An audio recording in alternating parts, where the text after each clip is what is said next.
ఈ రోజే డౌన్లోడ్ చేయండి, మీ ఫేవరెట్ షోస్ చూడండి. అత్తయ్య గారు పాలు తీసుకెళ్తున్నారేంటి? అసలు ఇంట్లో పని వాళ్ళుండగా ఈవిడ పనిచేయడం ఏంటి?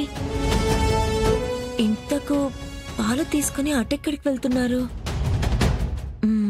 సంథింగ్ తేడాగా ఉంది. అమ్మా అనన్య. అత్తయ్య గారు, ఇదిగో అమ్మా, ఈ పాలు తాగు. అయ్యో అత్తయ్య గారు, మీరేంటి ఇలా పాలు నా కోసం తీసుకురావడం ఏంటి? అనన్య, నీ కోసం నేను ఈ మాత్రమేనా చేయకూడదా? అన్నీ బాగుంటే ఈ పరిస్థితుల్లో నేను యువరాణిలాగా కూర్చోబెట్టి 10 మంది పని మనుషులతో సేవలు చేపించేదాన్ని. కానీ ఆ అదృష్టం ఇప్పుడు లేకపోయే.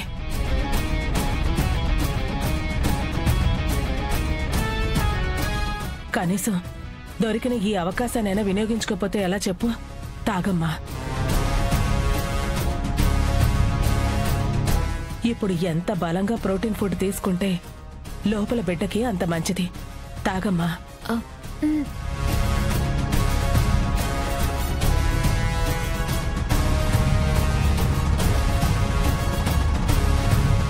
అత్తయ్య గారు,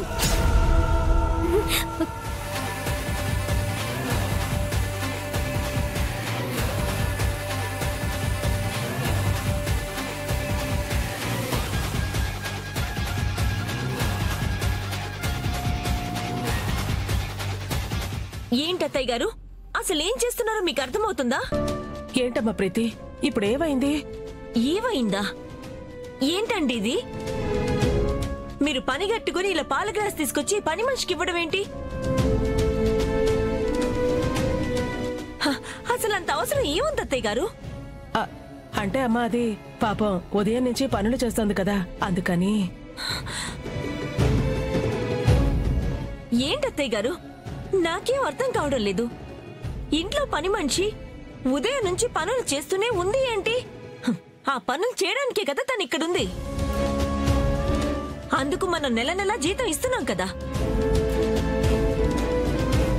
అయినా ఇది పనిచేసి అలసిపోతుందని మీరెందుకు అంత ఇదైపోతున్నారు? అసలు ఎందుకు అత్తయ్య గారు దీనికి ఇంట్లో అంత ప్రయారిటీ ఇస్తున్నారు? ఆ రోజు శరణ్య కూడా ఇలాగే ఈవిడ గారు ఎక్కడ అలసిపోతుందనని ఈవిని పక్కన నుంచోబెట్టి బండెడు బట్టలు తానే ఉతికింది. తప్పు చేసిందని చేయి చేసుకోపోతే అడ్డుపడి నాకే నీతులు చెప్పింది.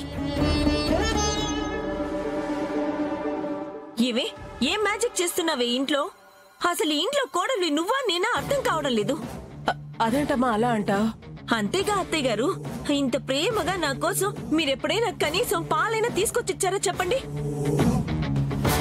అసలు సంథింగ్ ఏదో ఉంది అత్తయ్య గారు. ఇదేదో మ్యానిపులేషన్ చేసి మీ అందరినీ హిప్నటైజ్ చేస్తుంది. అందుకే మీరు దీన్ని నాకన్నా ఎక్కువగా చూసుకుంటున్నారు. అయ్యో, అలాంటిదేమీ లేదమ్మా. ఇచ్చింది జస్ట్ పాలే కదా. ఇప్పుడు జస్ట్ పాలే. మీరేపు దీనికోసం ప్రాణాలు ఇవ్వడానికైనా సిద్ధపడతారు.